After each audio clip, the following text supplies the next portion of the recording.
Hacking the cloud. It sounds like something straight out of a movie, right? But what if I told you it's actually one of the most important jobs for protecting our digital lives? Today, we're going to pull back the curtain on what's called ethical hacking for the cloud, or more officially, penetration testing. We're going to dig into what it is, why it's so incredibly important, and how the good guys break in so the bad guys can't. But first, let's just get on the same page. We have to tackle this big kind of fuzzy term we hear all the time, the cloud. It's where our photos live, our emails, our work. Pretty much everything seems to be in the cloud these days. But what is it, for real?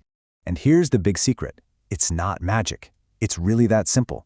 The cloud isn't some mystical place in the sky. It's a huge network of super powerful computers in giant buildings owned by companies like Amazon, Microsoft, and Google. And other companies just rent space on them.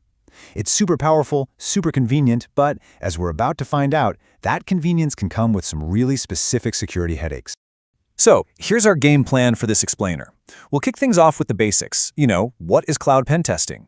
Then, we'll get into why it matters so much by looking at some shockingly simple mistakes. After that, we'll figure out who's responsible for what, take a peek at a tester's checklist, and finally, walk through how they do this stuff safely. Okay, let's build our foundation. We've got a handle on the cloud. So what in the world is penetration testing? So penetration testing, or pen testing for short, is basically a simulated, authorized cyber attack. A pen tester is what we call an ethical hacker.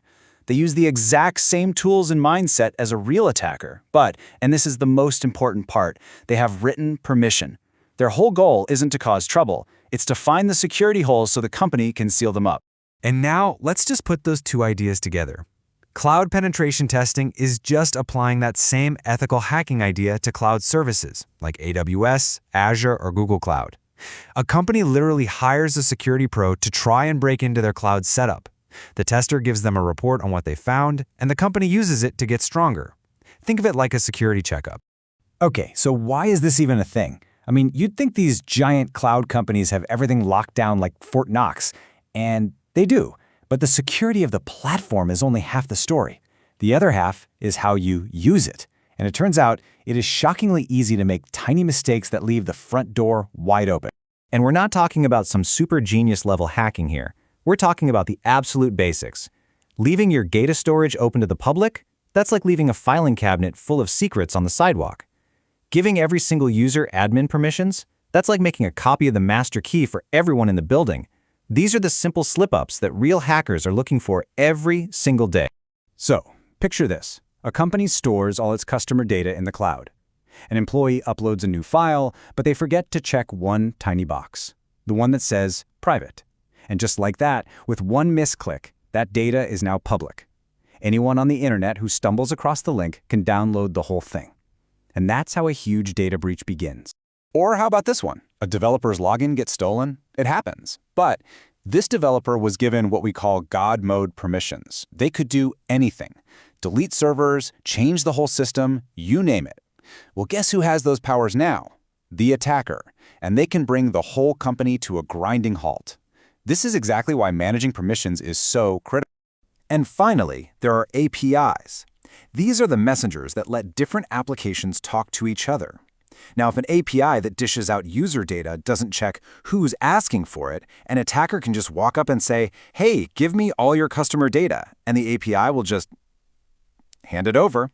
It's a straight-up privacy disaster waiting to happen, and just like the others, totally preventable. So after hearing about all these potential mistakes, you're probably wondering, well, whose fault is it when something goes wrong? Is that on Amazon? Or is it the company's problem? And the answer is, it's a bit of both. This brings us to one of the most important and often misunderstood concepts in cloud security. It's called the shared responsibility model. Here's how it works. On the left, you've got the cloud provider, like AWS. They're responsible for the security of the cloud. That means the physical buildings, the servers, the cooling, the networking, all the heavy-duty infrastructure. But on the right, you, the customer, are responsible for security in the cloud. That's your data, your user accounts, your passwords, your applications. Honestly, this is the best way to remember it. The cloud provider is like your landlord. They are responsible for securing the apartment building itself, the foundation, the main doors, the roof. But you are responsible for locking your own apartment door and making sure you don't leave your windows wide open. A pen test is all about checking the locks on your apartment. So, when one of these ethical hackers gets the green light, what are they actually looking for? What's on their to-do list? Let's take a little peek inside their playbook. They don't just randomly poke around. It's a very systematic process. They usually start with user accounts. Who has access to what? Then they'll check out the storage, hunting for any of those publicly exposed files or databases.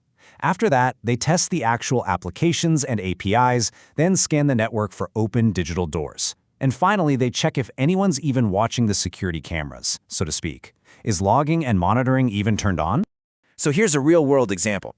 A tester might find a totally normal-looking user account, maybe for someone in the marketing department, but it has some weird hidden permission.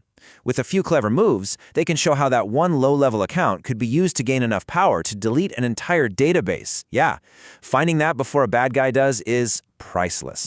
Or what about this one? This is a classic. A company builds a powerful admin dashboard to control their whole system. But instead of tucking it away safely on a private network, someone accidentally makes it accessible from the public internet.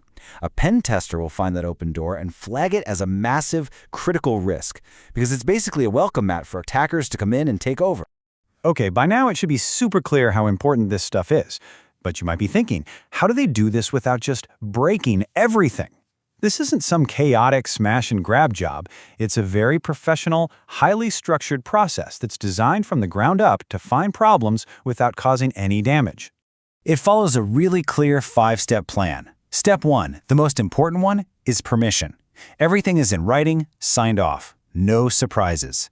Step 2 is gathering information from public sources, just figuring out the lay of the land. Step 3 is the actual hunt for those weak spots. Step 4 is key. Safe exploitation. The tester proves the vulnerability is real, maybe by reading one non-sensitive file, but they never download tons of data or shut things down. And finally, step 5 is the report. A detailed breakdown of the findings, the risks, and exactly how to fix them. So let's just make this crystal clear. One more time. Is this legal? Yes, 100%, as long as you have that written permission. Without that permission, it's a federal crime. That one document is the entire difference between being a security professional and being a criminal. So if you're going to take just one thing away from all of this, let it be this. Cloud penetration testing is just a proactive checkup. It's all about finding and fixing your own security mistakes before the real hackers find them for you. And that kind of leaves us with one last thought, doesn't it? We all use the cloud every day. We trust companies with our personal photos, our private messages, our financial information. They're responsible for locking their side of that digital apartment. This kind of testing is how they double-check that the doors and windows are actually locked. And it really makes you wonder, how sure are you that they've checked?